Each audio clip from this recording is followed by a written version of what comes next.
Everyone, this is Priyanka and welcome to pre explore. आज हम बात करने वाले हैं कि किस तरीके से मैंने अपना एग्ज़ाम क्वालिफाई किया था। देखिए, सीटेट जब मैंने पहली बार दिया था ना, तो मैंने किन रिसोर्सेज के थ्रू पढ़ाई करी थी, ठीक है, कहाँ से पढ़ाई करी थी और किस तरीके से, तो पूरी स्ट्रेटजी मैं अपनी शेयर करने वाली हूँ। और पहली बार में ही मैंने सीटेट क्वालिफाई कर लिया था और 100+ स्कोर किया था, ठीक है।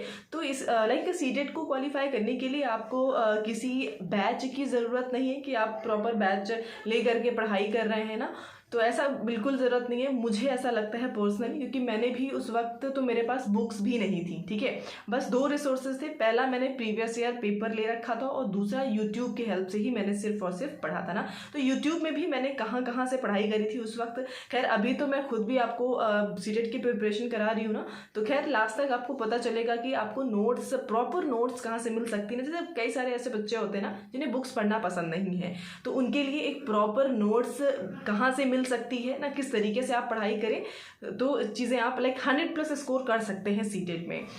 देखिए, अगर मैं अपनी बात करती हूँ ना शुरुआत से, पेपर 1 हो या पेपर 2, दोनों के लिए आपको मैं बताने वाली हूँ। और मैंने जैसे डीएलएड किया हुआ है, तो पेपर 1 और पेपर 2 दोनों ही मैंने दिया है और दोनों में 100+ स्कोर किया है, ठीक है। पेपर 1 की पहले हम बात करते हैं। जैसे आपके 5 सब्जेक्ट हैं, सीडीपी हो गया, तो हम 1 बाय 1 बात करते हुए चलेंगे ना। जैसे कि सीडीपी की बात करते हैं, तो सीडीपी आपको किस तरीके से पढ़ना है, फिलहाल मैं अपना बताती हूँ और इसके बाद आपको कुछ और रिसोर्सेज भी बताऊंगी जहाँ से आप बेहतर पढ़ाई कर सकते हैं ना। तो देखिए, सीडीपी के लिए आपके पास सिलेबस आपका हो प्रॉपर ना, कि भाई ये टॉपिक्स हैं, ठीक है। उसके बाद आपको पीवाईक्यूज यानी कि प्रीवियस ईयर जो है वो एनालिसिस करना है। देखिए, मैंने क्या किया था कि जैसे प्रीवियस ईयर हम पढ़ रहे हैं, तो प्रीवियस ईयर में क्या होता है कि जिस टॉपिक पे क्वेश्चन हमें नहीं आ रहा, जो क्वेश्चन हमें नहीं आ रहा होता है, मैं उसका प्रॉपर एनालिसिस करती थी। यानी कि आप उसको वो क्वेश्चन नहीं आ रहा है, उसको नोट डाउन करेंगे और उसको डिटेल में जानेंगे आप, ठीक है। इससे क्या होगा कि आपको टॉपिक्स भी मिल रहे हैं कि भाई ये टॉपिक्स आपके एग्जाम्स में आ रहे हैं और उनको फिर हम उस तरीके से डिटेल से जाने की कोशिश करते हैं, तो वो आपका वहाँ पे चीज़ें एनहेंस होती हैं। अब यूट्यूब की बात करते हैं, तो सीडीपी के लिए तो मैंने उस वक्त सिर्फ और सिर्फ हिमांशी मैम से पढ़ाई करी थी, ठीक है। उनका कई सारी वीडियोस जो ऑलरेडी प्लेलिस्ट में स्टोर थी, ठीक है, वहीं से मैंने जा करके प्रॉपर प्लेलिस्ट देखी थी और सीडीपी मेरा इतने से ही हो गया था, ठीक है। तो 20+ मेरा सीडीपी में स्कोर हुआ था उस वक्त पे। और नेक्स्ट हम बात करते हैं, अगर ईवीएस की बात करें, तो ईवीएस में आपको क्या करना होता है ना कि यहाँ पे भी आप कुछ लोगों को, जैसे एनसीईआरटी सबसे बेहतर होता है ना, अगर आप क्लास 3 से लेकर के 5th तक की ईवीएस की बुक्स पढ़ लेते हैं तो वो आपके लिए इनफ होगा। प्लस पीवाईक्यूज, देखिए पीवाईक्यूज आपका बेस क्लियर करेंगे, टॉपिक्स क्लियर करेंगे ना। तो देखिए, मैंने तो इस तरीके से पढ़ा था कि जैसे कि ईवीएस के लिए क्या है कि पीवाईक्यूज एनालिसिस करते वक्त जो भी टॉपिक्स आ रहे हैं उन टॉपिक्स को कॉपी पे नोट डाउन किया, ठीक है, कि इन टॉपिक से क्वेश्चन पूछे जा रहे हैं और उन टॉपिक्स को फिर मैंने पढ़ने की कोशिश करी, ठीक है। और उसके लिए प्लेलिस्ट, जैसे कि हिमांशी मैम ने ही ईवीएस का भी प्लेलिस्ट बना रखा था, तो वहीं से मैंने थोड़ा बहुत आगे पीछे देख लिया था, ठीक है। बट अभी आप कैसे और बेहतर कर सकते हैं, तो पीवाईक्यूज तो लेके चलना ही है आपको। प्लस क्योंकि 30 क्वेश्चन होते हैं ईवीएस में, 15 आपके पेडागोजी होती है और 15 प्रॉपर ईवीएस के जो टॉपिक्स कंटेंट होता है वो होता है, ठीक है। तो उसके लिए तो आपको एनसीईआरटी पढ़ना ही पड़ेगा ना। अगर आप ऐसे नहीं पढ़ सकते हैं तो उसके लिए भाई बुक से नहीं पढ़ सकते हैं एनसीईआरटी की बुक से, तो आप ऐसे ही वीडियोस देख सकते हैं, ठीक है, प्लेलिस्ट प्रॉपर। तो ईवीएस भी हो गया। बात करते हैं मैथमेटिक्स की ना, तो जो प्राइमरी का मैथमेटिक्स होता है उसके लिए आपको ज़्यादा से ज़्यादा, देखिए, अगर आपकी मैथ थोड़ी बहुत भी अच्छी है ना, तो आप पीवाईक्यूज की प्रैक्टिस करना आज से ही स्टार्ट कर दीजिए। अगर उतना आप कर लेते हैं, वहाँ से आपके टॉपिक भी क्लियर होते हैं कि किन किन टॉपिक से आपके क्वेश्चन बन रहे हैं। फिर उन चैप्टर्स के जो भी फॉर्मूले हैं वगैरह, ये सब चीज़ें आप डिटेल में पढ़ सकते हैं। मैंने तो ऐसे ही पढ़ा था कि भाई पीवाईक्यूज लगाते जाइए, साथ में आप देखते जाइए कि भाई किन टॉपिक से आ रहे हैं, उनको और अच्छे से डिटेल में पढ़िए ना। अब ये चीज़ हो जाता है आपका। और एनसीईआरटी से अगर आप पढ़ना चाहते हैं, तो एनसीईआरटी में आपको 3 to 5th यानी कि 3rd से, खैर 5th क्या, अगर आप 8th तक का सिलेबस भी कर लेते हैं ना, खैर प्राइमरी के लिए तो आप 3 to 6 तक का सिलेबस अगर आप कवर अप कर लेते हैं तो उतना इनफ होगा आपके लिए, ठीक है। वहीं से आपका एग्जाम में आ जाता है। और ये मैथमेटिक्स हो गया। बात करते हैं नेक्स्ट, यानी कि लैंग्वेज ना। लैंग्वेज में क्या होता है, लैंग्वेज 1 एंड लैंग्वेज 2। तो देखिए, लैंग्वेज अब मैंने जो लिया था, मैंने हिंदी और इंग्लिश चूज़ किया था, ठीक है। कुछ लोग संस्कृत भी ले लेते हैं। देखिए, पहला लैंग्वेज मैंने हिंदी चूज़ करी थी। रीज़न ये होता है ना कि जो फर्स्ट लैंग्वेज होती है उस, देखिए लैंग्वेजेस में पैराग्राफ आते हैं, दोनों ही लैंग्वेज में 1-1 पैराग्राफ होते हैं। तो हिंदी हिंदी चूज़ करने का पहला रीज़न ये होता है कि क्योंकि जो पहली लैंग्वेज होती है उसमें जो भी पैराग्राफ होता है वो पोएट्री होती है। हिंदी होगा तो कविता आएगी और इंग्लिश होगा तो पोएट्री आएगी, तो पोएट्री की उतनी समझ है नहीं है, इस वजह से मैंने हिंदी फर्स्ट लैंग्वेज चूज़ करी थी, क्योंकि कविता आएगी तो वो समझ में आ जाती है प्रॉपर। ठीक है, तो फर्स्ट लैंग्वेज में जैसे हिंदी चूज़ करी तो हिंदी के बारे में बात कर लेते हैं। देखिए, हिंदी के लिए मैं सिर्फ और सिर्फ सजेस्ट करूँगी PYQ, प्रीवियस ईयर पेपर की प्रैक्टिस करिए। और यहाँ पे क्या होता है, 15 नंबर आपके पैराग्राफ से, यानी कि पैराग्राफ रहता है 15 नंबर का, और 15 नंबर का हो जाता है यहाँ पे पैडागोजी। देखिए, पैडागोजी क्या है ना कि वो मतलब आपने CDP जितने बेहतर से पढ़ ली है तो वो वही CDP आपको हर जगह काम आने वाली है। जो भी पैडागोजिकल क्वेश्चन आपसे हिंदी में पूछे जाएंगे, हिंदी लैंग्वेज में, वो कहीं ना कहीं वहीं से रिलेट करके हुए थे ना। जैसे कि नॉम चॉम्स्की हो गई, ये काफ़ी फेमस नाम है जो कि भाषा विकास के बारे में ही ये बात करते हैं।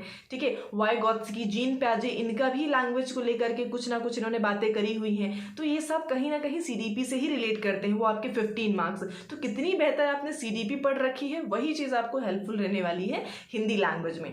ठीक है, तो और बस अगर आप PYQs प्रैक्टिस करते हैं तो 1-2 क्वेश्चन आपको ग्रामर के भी, हिंदी ग्रामर के भी नज़र आ जाते हैं। ठीक है, तो उसके लिए आप जब PYQs करेंगे तो आपको समझ में आ जाएगा कि भाई इन टॉपिक से, क्योंकि पूरी ग्रामर नहीं आती कि आप बैठ गए पूरी ग्रामर लेकर के तो फिर गड़बड़ है ना वहाँ पे, क्योंकि इतनी ग्रामर नहीं आती। 1 से 2 क्वेश्चन जो कि नॉर्मल होते हैं, अगर आप PYQs कर रहे हैं तो क्लियर हो जाएगा। ठीक है, बात करते हैं लैंग्वेज 2। जैसे मैंने इंग्लिश लिया था, तो भाई इंग्लिश में क्या होता है ना कि जैसे मेरी इंग्लिश बहुत अच्छी नहीं थी उस वक्त पे, तो उस वक्त पे क्या मतलब इतनी अच्छी नहीं है फिलहाल, तो इंग्लिश के लिए आप क्या कर सकते हैं, प्रैक्टिस उसमें भी। और प्रैक्टिस किस, ऐसा नहीं कि आप प्रैक्टिस तक लेके बैठ जाएंगे, PYQs प्रैक्टिस करिए। और जैसे कि पैराग्राफ आपको रीड करके ही आंसर करने हैं, और 15 क्वेश्चन जो पैडागोजी के आते हैं तो कुछ वर्डिंग्स होते हैं, की वर्ड्स होते हैं जो आपको आने चाहिए ना। और इसके लिए मैंने हिमांशी मैम की ही वीडियोस देखे थे, उन्होंने कुछ वीडियोज़ लाइक जो पैडागोजी है, इंग्लिश पैडागोजी, उसके भी बना रखे थे, वो तो प्लेलिस्ट उनकी मैंने देखी थी। ठीक है, और तो ये जो मैंने नोट्स बनाई थी वो भी मैं आपके साथ शेयर करूँगी। सो नोट्स के लिए आप हमारे साथ जुड़ सकते हैं ना। अगर आपने अभी तक चैनल को सब्सक्राइब नहीं किया है तो ज़रूर कर लीजिएगा, क्योंकि जो भी मैंने नोट्स अभी तक प्रिपेयर करे हैं, और अभी तो मतलब बहुत सारी बुक्स भी मेरे पास हो चुकी ना, उनके बारे में भी बताऊंगी मैं आपको कि आप और अच्छे बेहतर कहाँ से पढ़ाई कर सकते हैं। ठीक है, क्योंकि उस वक्त तो मेरे पास सिर्फ मैंने बताया ना कि 2 ही चीज़ थी, एक प्रीवियस ईयर ले रखा था, वो भी अरिहंत का लिया था मैंने, और यूट्यूब, मोस्टली यूट्यूब में भी हिमांशी मैम को ही पढ़ते थे हम। ठीक है, तो ये 2 चीज़ें थी। खैर आगे देखते हैं, लैंग्वेज की बातें हो गई हमारी। ठीक है, अब जैसे कुछ लोग संस्कृत भी लेते ना, खैर मेरा संस्कृत था नहीं, बट स्टिल मेरे पास ऑप्शन है तो मैं आपको सजेस्ट जरूर करूँगी। ठीक है, संस्कृत सबसे बेस्ट ऑप्शन आपका है संस्कृत गंगा। ठीक है, एक यूट्यूब चैनल भी है जो बहुत फेमस है, और ये बुक भी है ना, हो सकता है आपको उल्टा नज़र आ रही हो ना, क्योंकि मैं फ्रंट कैमरे से बना रही हूँ। ये बुक कुछ ऐसी नज़र आती है। ठीक है, तो आप इसको ले सकते हैं, तो काफ़ी बेहतर होगी प्राथमिक और यानी कि प्राइमरी और जूनियर दोनों के लिए। सही बोला मैंने, प्राइमरी और जूनियर दोनों के लिए है ना। अगर आप संस्कृत से देना चाहते हैं तो आप ये बुक ले सकते हैं, या फिर यूट्यूब पे भी आपको बहुत सारा कंटेंट मिल जाएगा संस्कृत गंगा के नाम से, अगर आप सर्च करते हैं तो। ठीक है, ये चीज़ हो गया। अभी आते हैं हम पेपर 2 पे। तो देखिए, CDP बिल्कुल एज इट इज़ ही करना है, पेपर 2 में भी सेम ही होता है आपका। ठीक है, लैंग्वेज 1 लैंग्वेज 2 सेम है, कुछ भी चेंज नहीं है, तो 3 चीज़ें होगी। अब चौथा जो पार्ट होता है ना इसमें, वो चेंज होता है। जैसे कि कुछ स्टूडेंट होंगे जो BA करके आए हुए हैं तो उन्हें SST पे फोकस करना होता है, और कुछ स्टूडेंट्स ऐसे होते हैं जो कि साइंस BSc करके आए हैं तो वो साइंस कैटेगरी से होते हैं, तो उन्हें साइंस और मैथ्स देनी होती है। तो पहले साइंस और मैथ्स की बात कर लेते हैं। देखिए, साइंस के लिए, जूनियर के लिए साइंस में अगर आप पढ़ना चाहते हैं तो उसके लिए आपको PYQs के साथ साथ आप 6 to, मेरा तो सजेशन होगा 9th 10th भी हल्का फुल्का आप कवर अप करके चलेंगे, तो क्योंकि अभी लेवल थोड़ा सा अप हो चुका है पुराने पेपर के लेवल के अकॉर्डिंग। ठीक है, 6 to 8 तो आपका एकदम कंठस्थ होना ही चाहिए आपको। ठीक है, वो भी NCERT बुक, अगर आपको बुक पढ़ना पसंद है आप पढ़ सकते हैं, तो 6 to 8 की NCERT बुक, और 9th 10th भी हल्का हल्का आप टच कर सकते हैं, कुछ चैप्टर्स हैं। ठीक है, अगर नहीं कर सकते हैं तो बिल्कुल मैं आपके साथ नोट्स, प्रॉपर नोट्स शेयर करूंगी NCERT के। ठीक है, वो उसके लिए आपको थोड़ा वेट करना पड़ेगा। ठीक है, मैं नोट्स प्रिपेयर कर रही हूँ। और मैथमेटिक्स के लिए भी आपको 6 to 8 की मैथ लगानी है, उससे ज़्यादा कुछ भी नहीं करना है।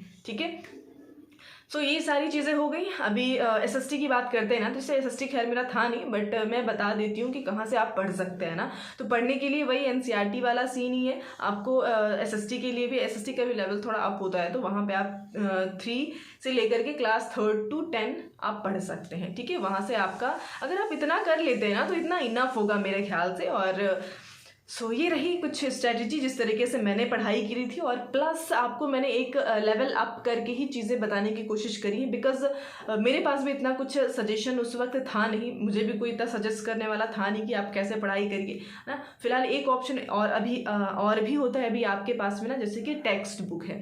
टेक्स्ट बुक से आप कैसे पढ़ सकते हैं। अब जैसे मान लीजिए कोई क्वेश्चन है जो कि PYQs में आपको मिलता है, और मान लीजिए वो नहीं आता है ना, डिटेल में आप पढ़ना चाहते हो, तो टेक्स्ट बुक के थ्रू आप प्रैक्टिस भी कर सकते हैं। जो कि PYQs, जितने भी PYQ आज तक हैं आपके पास 2011 से लेकर के आज तक, यानी कि अभी जुलाई 2024 में जो एग्ज़ाम हुआ है ना, ये सारे PYQ आपको टेक्स्ट बुक पे मिल जाएंगे।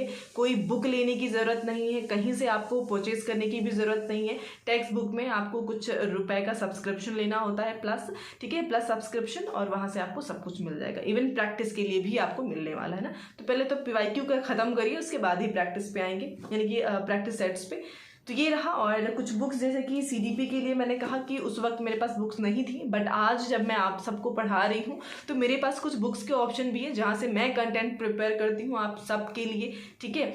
और नोट्स, जैसे कि हमारी क्लासेस शुरू भी हो गई है ना, अगर आपने देखा हो तो प्लेलिस्ट बनी हुई है, आप वहाँ से जाकर के देख सकते हैं। PYQs की प्रैक्टिस वीक में 3 डेज हम PYQs की प्रैक्टिस कर रहे हैं, और CDP जो नोट्स मैंने आप सबके लिए एकदम मतलब कहते हैं कि जो पढ़ता हुआ आ रहा है, जैसे कि मैंने पहली बार सीटेट का एक्सपीरियंस बताया, और आज अगर सीटेट का एग्ज़ाम दे रही हूँ तो किस तरीके से पढ़ाई कर रही हूँ, तो उन सभी का राज आपके सामने है, ठीक है। ये CDP, ये भी उल्टा ही नज़र आ रही होगी, सर को तो पहचानते ही होंगे आप सभी, ठीक है। तो काफ़ी बढ़िया कंटेंट है, और बाइलिंगुअल होता है इसमें, है इस बुक में, तो वो सबसे बेहतर है, ठीक है। क्योंकि कुछ लोग हिंदी और इंग्लिश में परेशान रहते हैं ना, तो ये इंग्लिश में आपको कंटेंट मिल जाएगा, यानी कि इंग्लिश में भी है और हिंदी में भी है, ठीक है। तो दोनों को साथ में लेकर के चले। संस्कृत वालों को मैंने बता दिया और कहाँ से किस तरीके से पढ़ना है। तो ये रहा मेरा सजेशन, और थोड़ी सी स्ट्रैटेजी जो मैंने जिस तरीके से पढ़ा था। और इसके लिए मतलब आपको, मुझे लगता है कि कोई सब्सक्रिप्शन लेने की ज़रूरत नहीं है ना, कि आप जाकर के कोई बैच परचेज कर रहे हैं सीटेट के लिए स्पेशली, है ना। तो आप ऐसे भी नॉर्मल पढ़ाई कर सकते हैं, और यूट्यूब की हेल्प से, सेल्फ स्टडी से किस तरीके से। और अभी तो नोटिफिकेशन भी नहीं आया है, तो आप पढ़ाई शुरू कर दीजिए, मेरा तो यही सजेशन होगा। क्योंकि जैसे ही आप सीटेट देते हैं, बिहार में भी और यूपी में भी वैकेंसी आने की पूरी संभावनाएं हैं, ठीक है। अगर आप सीटेट क्वालिफाई कर लेते हैं तो रास्ता आपके लिए ओपन है ना। सो आज के लिए इतना ही। Thank you so much.